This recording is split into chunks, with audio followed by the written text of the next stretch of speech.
ఈ వేదిక పైన చాలాసార్లు నేను అన్నా నిల్చున్నప్పుడు నాన్నగారు చాలాసార్లు రావడం మాట్లాడడం జరిగింది. ఈరోజు మొట్టమొదటిసారి స్టేజ్ పైన నాన్నగారు లేరు అనే లోటు తీరినట్టయింది విజయశాంతి గారు మాట్లాడుతుంటే.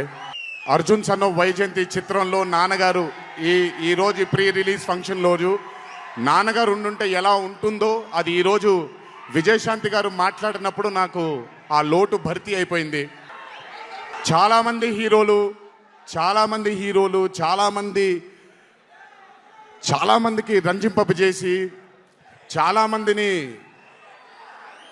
అభిమానులు చొరగొన్నాం. కానీ ఏ రోజు కూడా ఒక మహిళ విజయశాంతి గారు సాధించినటువంటి గొప్పతనం ఏ మహిళ సాధించలేదు. కేవలం మన తెలుగు చలన చిత్రసీమలోనే కాదు, భారతదేశపు చిత్రపటంలో హీరోలతో ఈక్వల్గా నిల్చున్న ఏకైక మహిళ ఎవరైనా ఉన్నారంటే అది విజయశాంతి గారు ఒక్కళ్ళే. కర్తవ్యం అవ్వచ్చు, ప్రతిఘటన అవ్వచ్చు, మగరాయుడు అనే మూవీ అవ్వచ్చు, ఆవిడ చేసినటువంటి ఎన్నో సినిమాలైనా మీరు చూసుకుంటే ది అరే ఆఫ్ రోల్స్ ఆవిడ చేసింది. నాకు తెలిసి భారతదేశంలో వేరే ఏ హీరోయిన్ ఎవరూ చేయలేదు, అది ఆవిడ ఒక్కడికే దక్కింది.